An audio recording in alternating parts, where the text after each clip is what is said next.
Hola, ¿conocemos algo acerca de nuestra Constitución Política de 1886? Averigüémoslo. Hola, ¿cómo es tu nombre? La Julián. Julián, una pregunta. ¿Conoces algo sobre la Constitución Política de 1886? No tengo toda idea de la Constitución. Vale, gracias. Hola, buenas tardes. ¿Cómo es tu nombre? Chari, una pregunta. ¿Conoces algo sobre la Constitución Política de 1886? Nada, cero. Gracias. Hola, ¿cómo es tu nombre? Hola, mi nombre es Laura Torres. Laura, una pregunta. ¿Conoces algo acerca de la Constitución Política de 1886? Uy, la verdad, no recuerdo. Vale, gracias. Hola, ¿cómo es tu nombre? Hola, mi nombre es Dana. Dana, te voy a hacer una pregunta. ¿Conoces algo sobre la Constitución de 1886? Yo la verdad no me acuerdo. Nada. No, cero. Vale, gracias. Hola, ¿cómo te llamas? Hola, Diana. Diana, una pregunta. ¿Conoces algo sobre la Constitución Política de Colombia de 1886? La verdad no recuerdo mucho. Lo único es que estaba regida por el presidente Rafael. Es lo único que recuerdo. Vale, gracias. Hola, ¿cómo es tu nombre? Hola, mucho gusto, Federico. Fede, cuéntanos, ¿conoces algo sobre la Constitución de 1886?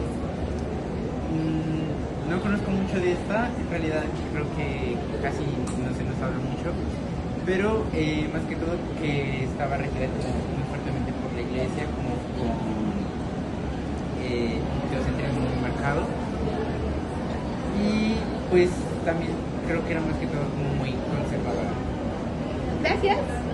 ¿Y qué sabes tú? Aquí te lo vamos a contar. Acompáñame. La Constitución Política de Colombia de 1886 fue la Carta Política Nacional que rigió el ordenamiento jurídico de Colombia desde finales del siglo XIX hasta finales del siglo XX, proclamada el 5 de agosto de 1886, derogando la Constitución Política de 1863. Nació bajo el marco del periodo histórico conocido como la Regeneración, liderada por el presidente Rafael Núñez, y su principal redactor fue el político y escritor Miguel Antonio Caro, y fue derogada por la Constitución de 1991.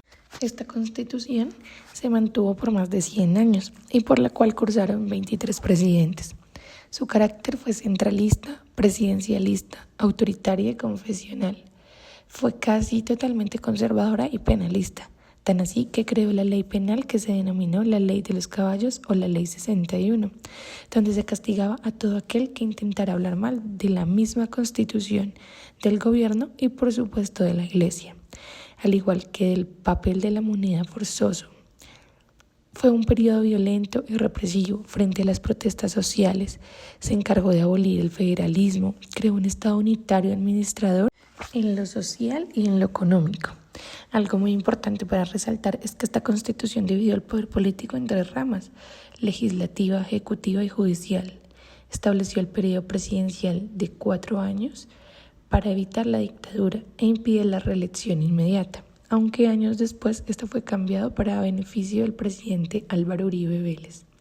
Esta carta política también creó los departamentos como una forma administrativa territorial nacional. Aquí tuvo un papel muy importante la Iglesia Católica, ya que era la aliada de los conservadores y se llevó el crédito o gran parte de la responsabilidad por la derrota de los radicales, apoyando al nuevo régimen.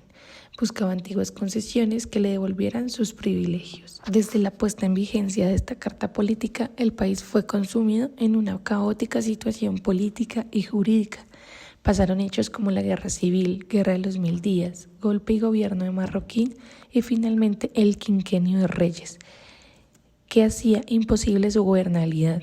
Por esta razón, la Constitución tuvo 2 reformas importantes.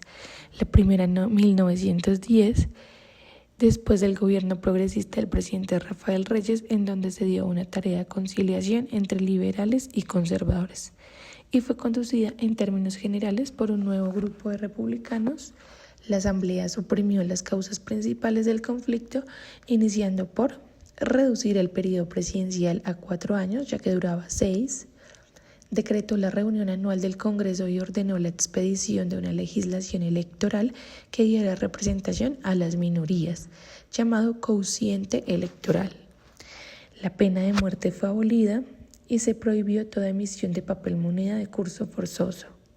La Asamblea Constituyente eligió como presidente para el siguiente periodo, 1910-1914, a Carlos Restrepo, antiguo conservador. Y la segunda fue en 1936, liderada por el presidente Alfonso López Pumarejo, en donde se dio paso a una nueva concepción del Estado, para lo cual contó con el liderazgo de su ministro de gobierno, Darío Echandía, quien como vocero del gobierno fue el gran protagonista en el Congreso. Echandía sería más tarde también presidente de la República. El Congreso Liberal proyectó una reforma integral, pero el gobierno propuso una enmienda parcial que llamaron acto legislativo, que incorporaba en las cartas leyes relacionadas con la intervención del Estado en el manejo público. Estas enmiendas reflejaron el viraje ideológico del liberalismo colombiano hacia un Estado más intervencionista, pregonando años atrás por Rafael Uribe y Benjamín Herrera. Sus reformas fueron las siguientes: institucionalizar el sufragio universal. La propiedad privada tendría una función social. Sustituye la relación Estado-individuo por individuo-sociedad-Estado, determinando los deberes que tienen el individuo y el Estado con la sociedad. Consagra al trabajo como una obligación social. Garantiza la libertad de cultos y determina que las relaciones Iglesia y Estado solo se regule por convenios con la Santa Sede.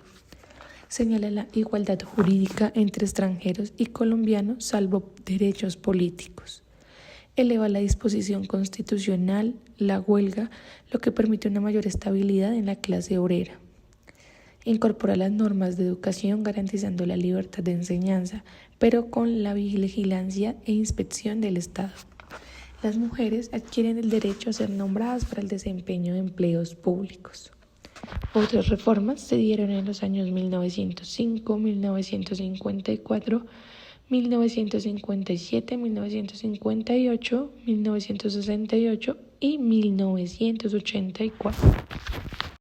Ahora vamos a hablar del periodo de violencia en Colombia, comprendido para muchos historiadores alrededor de 1946 a 1965. Colombia fue el escenario de un agudo conflicto interno en el cual se estima que más de 190.000 colombianos perdieron la vida y otros 2 millones más fueron desplazados de sus tierras como resultado de la violencia, la opresión del Estado y la violencia rural entre los conservadores y liberales. Generó mucha violencia. Sin embargo, el periodo reconocido como la violencia empieza en 1948 con la muerte del dirigente liberal Jorge Eliezer Gaitán, desencadenando el Bogotazo. Disturbios gigantescos en la ciudad dejarían alrededor de 3.000 muertos y al darse a conocer la noticia empeoró el conflicto en las zonas rurales de todo el país. Y como represalia, el Estado aumentó la crueldad y los abusos. Creó grupos privados llamados chulavitas o pájaros fieles al grupo conservador para ejecutar masacres, asesinatos selectivos e implantar el terror. A su vez, grupos liberales se armaron en bandas y guerrillas llamados cachiporros. Mi abuela me contaba sobre ellos. Este tipo de lucha bipartidista se desvió por otros intereses. Este periodo dejó más de 300.000 muertos y más de 2 millones de desplazados. La violencia desescaló con el gobierno del dictador Gustavo Rojas Pinilla y llegó a su fin con el surgimiento del Frente Nacional en 1958. Pero muchos historiadores indican que fue en 1965 cuando cayeron renombrados cachiporros o bandoleros, pero esto solo cambió en las condiciones sociales y económicas, ya que se abrió paso a un nuevo tipo de conflicto armado con el surgimiento de grupos guerrilleros organizados. Vamos a escuchar a continuación un pequeño relato de Luis Jaime Rodríguez, quien vivió de cerca, muy de cerca, el Bogotazo, y podremos escuchar sus palabras. Yo, ¿cuántos años? Eso fue en el 48, 25 y 20.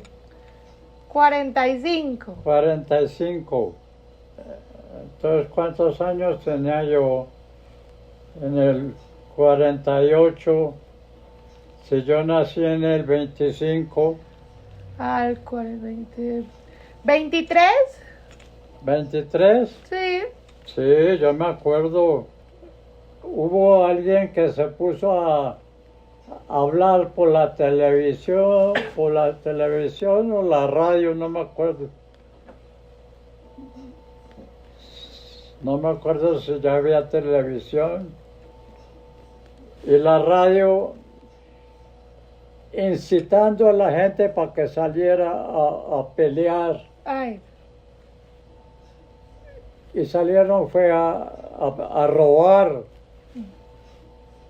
Eso pues, rompieron almacenes de todo y robaron de todo. ¿Y usted estaba acá en la ciudad o estaba...? Yo estaba en pleno centro, estaba. Sí. Y tenía una hermana, yo la tenía estudiando en el centro. No, yo no me acuerdo cómo llegó ella a la casa. Pero eso fue tremendo. Ni a la casa, sino donde yo me quedaba, porque yo me quedaba ahí en el centro donde trabajaba. Pero vivía en el Ricaurte. ¿Sí conoces Ricaurte? Sí. Los grupos armados mencionados anteriormente que surgieron fueron los siguientes. Como primera instancia, las FARC son las Fuerzas Armadas Revolucionarias de Colombia. Su objetivo era la toma del poder político para establecer un Estado socialista. Se formó en 1964 y era considerada una guerrilla marxista. Sus dirigentes fueron Manuel Marulanda y Jacobo Arenas. Se dirigieron a las montañas colombianas y crearon la República de Marquetalia, netamente comunista, y buscaba una reforma agraria, pidiendo tierras para sus campesinos. Aunque su lucha inicialmente era defensora, en 1982 decidieron tomar las armas y agregan dos siglas más, EP, Ejército del Pueblo. Crecieron hasta tener más de 10.000 hombres y su financiación en la gran mayoría fue por el narcotráfico. Después de múltiples atentados como la toma de Las Delicias, secuestro de Ingrid Betancourt y 12 diputados y el atentado al Club Nogal, el 23 de junio del 2016, después de 4 años de diálogo, se firmó el acuerdo de paz con el mandato de Juan Manuel Santos. Aunque en la Constitución de 1991 se dio paso a las primeras conciliaciones, este grupo armado fue el más grande y duradero de Colombia. Para este año 2024 aún se encuentran disidencias de las FARC como el Clan del Golfo o la Segunda Marquetalia. El Ejército de Liberación Nacional, ELN, tiene sus orígenes en 1959, con la Revolución Cubana, cuando varios estudiantes colombianos viajaron fundando la Brigada de José Antonio Galán. En 1964, ya en territorio colombiano, se llevó a cabo la marcha del ELN, liderada por los hermanos Vázquez Castaño, con tan solo 18 hombres, cerca al Caquetá, y se unieron participantes de la Iglesia Católica. Hacia los años 80, a raíz de fuertes golpes, se llevó una reestructuración a partir de una reunión nacional que se denominó Héroes y Mártires de Anorí, liderada por el sacerdote español Manuel Pérez. El ELN, más que una organización militar, ha sido un partido político en armas que se ha enfocado en la parte social. En 1987 se debilita ya que muere su líder, el cura Pérez. Este grupo guerrillero ha sido el más violento y se caracteriza por bombas a oleoductos, secuestro al avión Fokker de Avianca con más de 48 personas a bordo. Se ha buscado una salida al conflicto, entre esos hubieron diálogos en 1982 con Belisario Betancourt, en 1994 con Ernesto Samper, en 1998 con Andrés Pastrana y en el 2002 con Álvaro Uribe, en 2014 con Juan Manuel Santos, en donde todos estos fueron fallidos y actualmente siguen operando.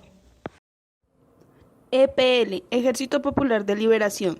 Combatiendo, venceremos. Soy soldado de los guerrilleros que conquistan a un mundo mejor y prometo vencer. El Ejército Popular de Liberación, EPL, formado en 1967 por Esteban Pedro Vázquez Rendón, Pedro León Arboleda, Francisco Caraballo, Libardo Mora, entre otros, con ideologías de un marxismo y leninismo, originalmente fueron fieles al maoísmo, ya que constituyó como el brazo armado del Partido Comunista de Colombia. Este grupo inició acciones militares en 1968 en Antioquia, en regiones de Urabá y Bajo Cauca, y con el paso del tiempo se extendieron. Con la Constitución de 1991 se firmó la paz con el gobierno de César Gaviria y 2.200 combatientes y 6.400 militantes clandestinos se desmovilizaron. Pero quedó un grupo de 200 guerrilleros que no se acogieron al acuerdo y continuaron activos bajo órdenes de Francisco Caraballo. El M-19 o Movimiento 19 de Abril fue la organización guerrillera urbana más significativa fundada en 1970 debido a la oligarquía colombiana. El abuelo de Pastrana y el abuelo de Vargas Lleras le robaron las elecciones al general Rojas Pinilla tras un apagón de luz el día 27 de mayo a las 11 p.m. Uno de los líderes más fuertes fue Carlos Pizarro. Esta organización no nació como un movimiento rebelde sin fundamentos, nació como una manifestación social ante una injusticia. Fue creada para hacer respetar una democracia liberal. Su figura inspiradora era el general Rojas Pinilla, por lo que muchos de sus integrantes eran jóvenes de clase media, media alta, universitarios e hijos de militares. Los hechos que marcaron este movimiento fueron el robar la espada de Simón Bolívar el 17 de enero de 1974, dejando un comunicado que decía «Bolívar no ha muerto», iniciando un movimiento revolucionario juvenil, el único en América Latina, dejando a un lado el movimiento marxista que denigraba en sus escritos al Libertador. Asaltaban los carros de leche para repartirlos en los barrios más pobres de la ciudad. Después de esto tuvieron la osadía de robar 5.000 armas del Cantón del Norte un 1 de enero.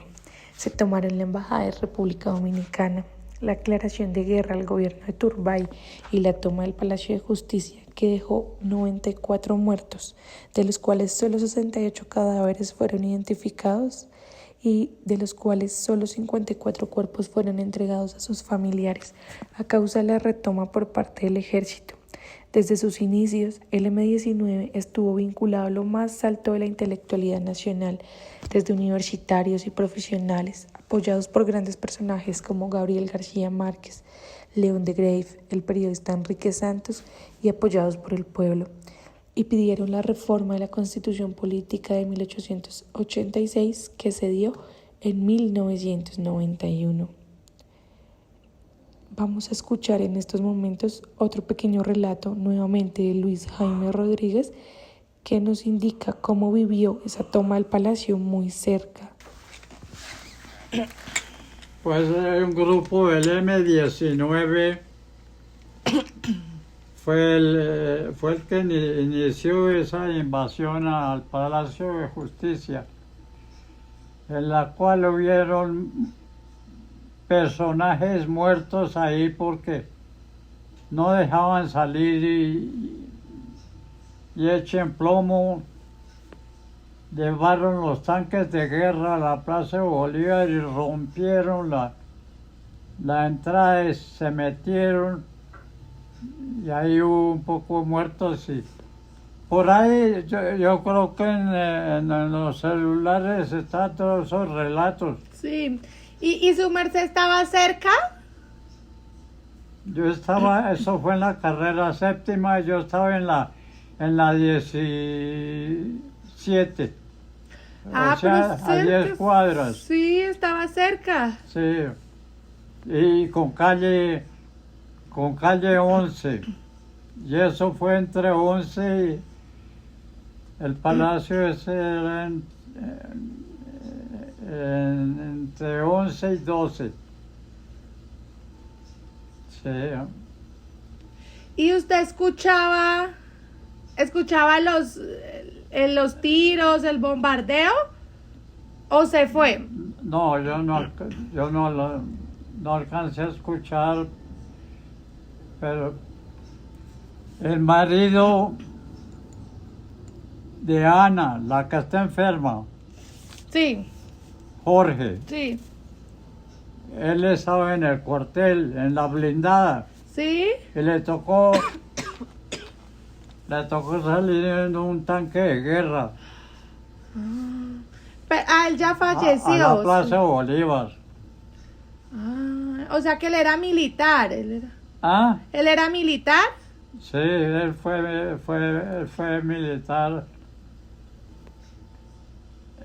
Estaba prestando servicio en la Armada, que eso es de carros tanques.